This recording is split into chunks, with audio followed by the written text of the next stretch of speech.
This is an ABP Life podcast.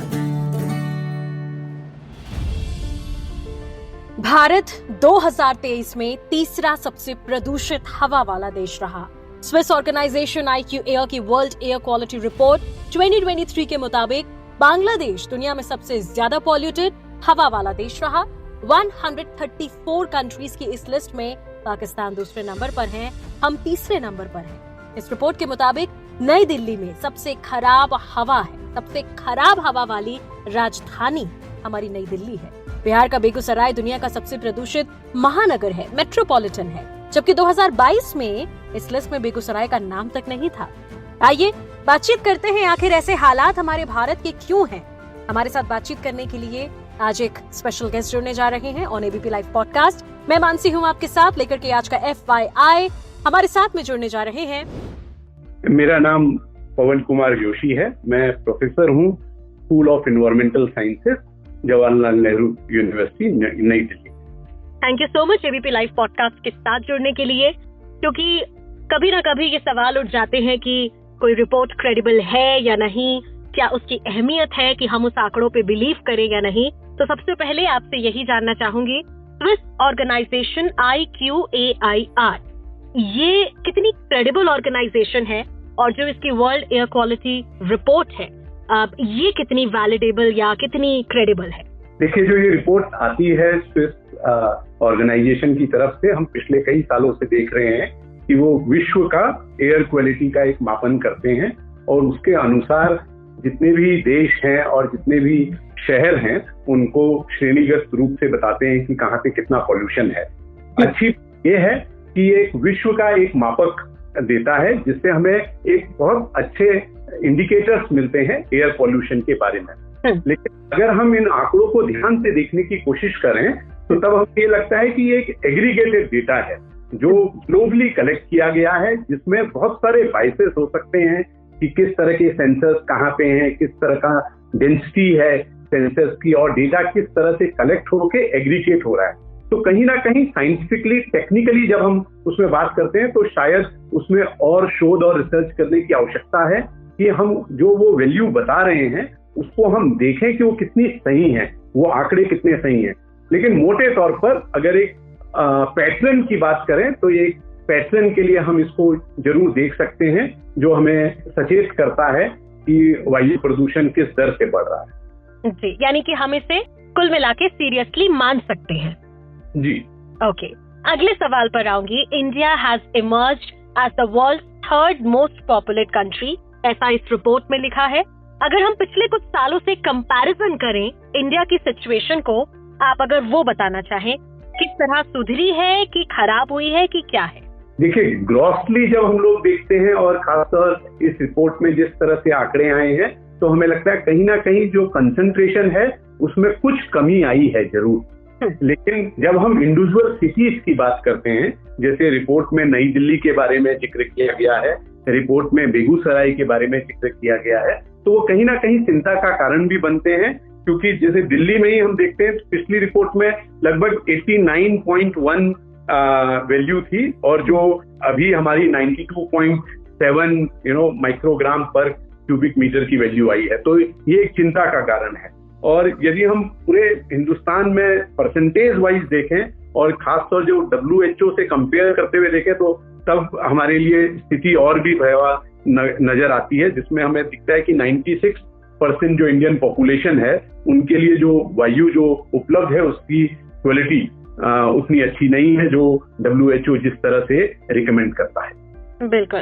इससे पहले कि हम WHO रिकमेंडेशंस की बात करें कि आखिर वो लेवल क्या है, मैं चाहूंगी, चूंकि आपने जिक्र भी किया माइक्रोग्राम्स पर क्यूबिक, तो आम इंसान चूंकि इसे समझ सके हमारी इस कॉन्वर्सेशन को, मैं चाहूंगी अगर आप हमें समझा सकें कि ये PM क्या होता है, जो जनरली इस रिपोर्ट्स में भी यूज किया गया है फॉर कंसंट्रेशन, और ये माइक्रोग्राम्स पर क्यूबिक मीटर जो आप बोल रहे हैं, इससे एक आम आदमी क्या समझे? देखिए, जब भी हम एयर की क्वालिटी की बात करते हैं तो उसमें डिफरेंट क्राइटेरिया पॉल्यूटेंट्स होते हैं, जो जैसे oxides of sulphur, oxides of nitrogen, oxides of carbon. उसी तरह से एक और इंडिकेटर है जिसको हम बोलते हैं PM, और उसका फुल फॉर्म है पार्टिकुलेट मैटर। इसको आप सरल शब्दों में समझ सकते हैं कि जो धूल के जो कण वायु में जो होते हैं उसके लिए और जब इसका मापन करते हैं तो ये 2 साइजेस में होता है। एक होता है PM10, दूसरा PM2.5। जो PM2.5 है ये बहुत ही छोटा साइज है जो हमारे लंग्स में और लंग्स के अंदर एल्यूलाई तक एंटर कर जाता है और जिसके कारण हमें सांस से रिलेटेड काफी बीमारियों का सामना करना पड़ता है। और ये बहुत ही घातक माना जाता है मनुष्य के लिए, क्योंकि ये कहीं ना कहीं लंग्स में सूजन की प्रवृत्ति को जन्म देता है, जिसके कारण ऑक्सीजन कार्बन डाइऑक्साइड का एक्सचेंज और ये ब्लड में भी बहुत बार कॉम्प्लिकेशंस डेवलप करता है। तो ये जब भी मनुष्य के स्वास्थ्य की बात आती है तो PM2.5 को बहुत ही सीरियसली देखा जाता है। जी, और हमारे इंडिया की एयर क्वालिटी का इस रिपोर्ट में जिक्र है कि एवरेज एनुअल PM2.5 कॉन्सेंट्रेशन आया है। जी, अब इसमें आप ये देखिए कि जो यूनिट इसकी है वो बोलता है माइक्रोग्राम पर क्यूबिक मीटर। इसका अर्थ ये है कि अगर आप अपने आसपास से 1 क्यूबिक मीटर हवा को तक कर लें और उसमें गणना करें कि कितने उसमें पार्टिकुलेट मैटर हैं, तो उस संख्या को ये बताता है। और जिस तरह से आपने बताया कि इस बारी की रिपोर्ट में जिक्र किया गया है कि जो वैल्यू एवरेज वैल्यू कंट्री की जो आई है वो आई है 54.4 माइक्रोग्राम पर क्यूबिक मीटर। जी। अब इसी के साथ अब मैं आपसे सवाल लेना चाहूंगी कि WHO की गाइडलाइन क्या कहती है, WHO रिकमेंडेशन लेवल क्या है? WHO बात करता है 5 माइक्रोग्राम पर क्यूबिक मीटर की, जो बहुत बड़ा स्टैंडर्ड है।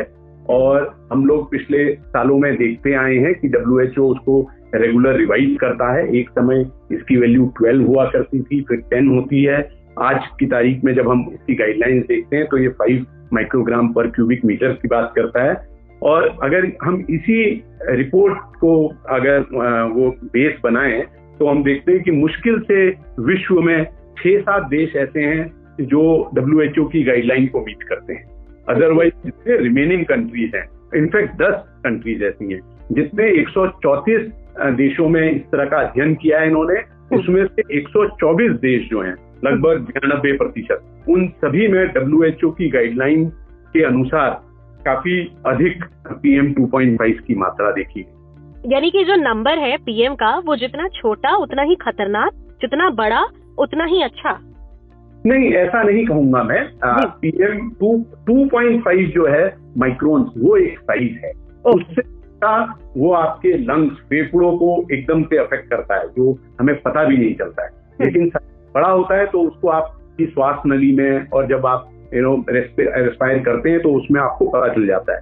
दिक्कत क्या है इसकी कंसंट्रेशन की, कि इसका कंसंट्रेशन जिसको हम माइक्रोग्राम पर क्यूबिक मीटर में माप रहे हैं कि 1 क्यूबिक मीटर हवा में कितना मात्रा है इन माइक्रोग्राम पार्टिकुलेट मैटर की। जितना ज्यादा वो वैल्यू होगी उतना ज्यादा दिक्कत है। एग्जैक्टली।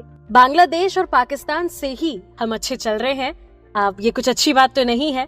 बिहार का बेगूसराय सबसे प्रदूषित मेट्रोपॉलिटन सिटी है।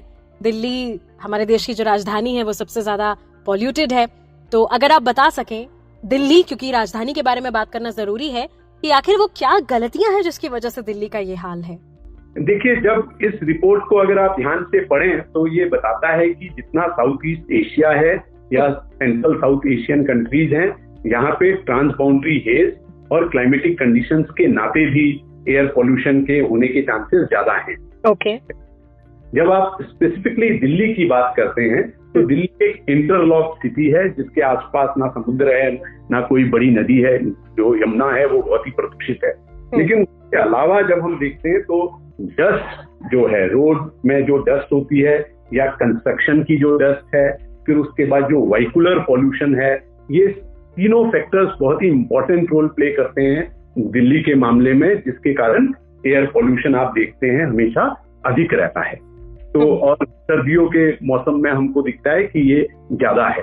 तो इस भूभाग को यदि आप विश्व के देखें तो ट्रांसबाउंड्री हेजेस और यहाँ की क्लाइमेटिक कंडीशन एंड डस्ट के नाते इस तरह का पॉल्यूशन ज्यादा होता है। और महानगरों को यदि आप देखें तो इन एडिशन टू दिस जो हमारा व्हीकुलर पॉल्यूशन जो है वो और एडिशन करता है। फिर उसके बाद आउटस्कर्ट्स में आप देखते हैं आपके पास इंडस्ट्रीज हैं, कुछ दिल्ली में तो कुछ पॉकेट्स ऐसे हैं जो इंडस्ट्रियल जोन्स हैं, जैसे नारायणा की तरफ आप जाते हैं तो तब आप लगता है कि इंडस्ट्रीज का भी इसमें बहुत स्ट्रॉन्ग रोल है in terms of air pollution. जी, और ये तो बात हुई दिल्ली की और मेट्रोपॉलिटन सिटीज की या शहरों की।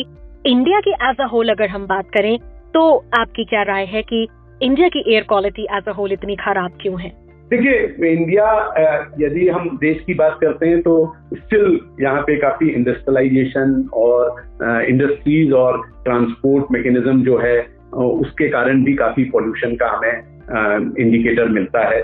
उसके अलावा जो डस्ट पार्टिकल्स जो हैं, जो सॉइल डस्ट जो है, उसके नाते एयर की क्वालिटी थोड़ी सी हम लोग देखते हैं कि वो भी कंट्रीब्यूट करता है उनमें एयर की क्वालिटी को खराब करने में। तो ये मोटे तौर पर ये सारे फैक्टर्स जो हैं ये एड ऑन करते हैं एयर पॉल्यूशन पे।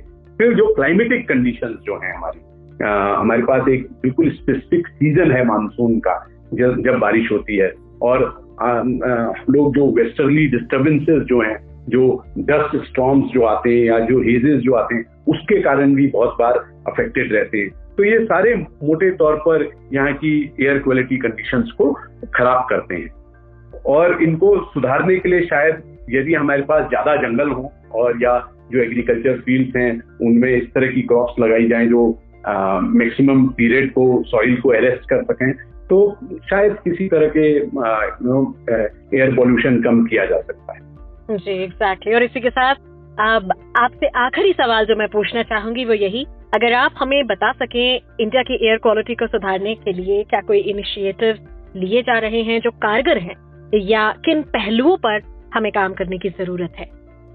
जो हम लोग मोटे तौर पे देखते हैं, ministry of environment forest climate change जो जनरली पॉल्यूशन की बात करता है, उनकी तरफ से काफी इनिशिएटिव्स लिए गए हैं। एक तो ग्रीन कवर बढ़ाने के लिए, जिसमें नगर वन की चर्चा हुई है और 200 ऐसे शहरों को अंकित किया गया है जहाँ पे सिटी फॉरेस्ट को ग्रो किया जाएगा।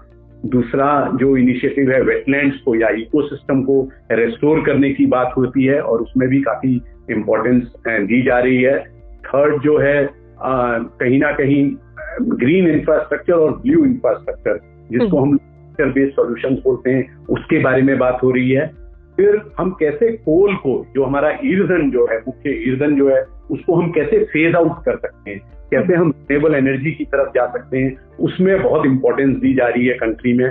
तो ये सारे कहीं ना कहीं कंट्रीब्यूट करते हैं कि एयर पॉल्यूशन को कम किया जाए या उसके जो एयर पॉल्यूटेंट्स हैं उनकी सोखने की शक्ति बढ़ाई जा सके। तो इस तरह की इनिशिएटिव है।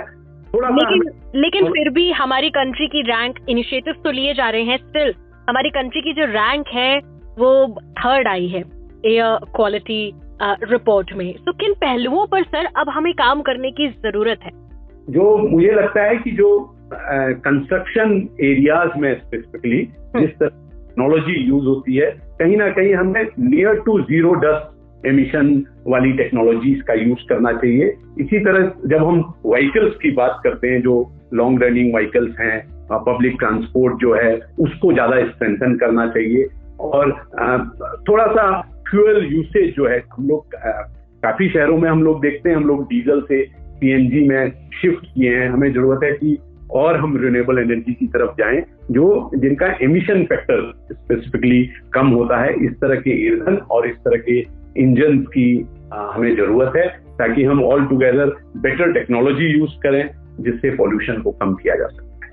इसमें मैं ये भी आपसे पूछना चाहूंगी, क्योंकि लोग ज्यादातर ईवी को प्रमोट करते हैं पॉल्यूशन से बचाने के लिए, क्या आप इसे सही सॉल्यूशन मानते हैं? जिस तरह से अभी साइंस हमें जिस तरह से बता रहा है, ये एक अल्टरनेट के जैसे आया है। अभी उसकी लॉन्ग टर्म स्टडीज की कहीं थोड़ी बहुत कमी है, इसलिए बहुत ही कंक्रीट वे में कहना थोड़ा सा मुश्किल है। बट ये जो स्थिति है कि हम डीजल से पेट्रोल से सीएनजी एंड ईवी की तरफ आए हैं, तो कहीं ना कहीं ये पॉजिटिव इंडिकेटर जरूर है। लेकिन हमको थोड़ा सा लॉन्ग टर्म स्टडीज की जरूरत है ईवी व्हीकल्स में, specially life cycle of battery और अदर थिंग्स, ताकि हम बहुत ही कॉन्फिडेंस से कह सकें कि वाकई इससे हमारा जो इमिशन रेट है वो ऑलमोस्ट जीरो है। Exactly. Thank you so much हमारे साथ जुड़ने के लिए एबीपी लाइव पॉडकास्ट पर। आखिर में बस इतना ही कहूंगी, गवर्नमेंट इनिशिएटिव्स के अलावा ये हम सभी का फर्ज भी है कि हम हमारे आसपास, हमारे देश, सबको प्रदूषित हवा से बचाएं।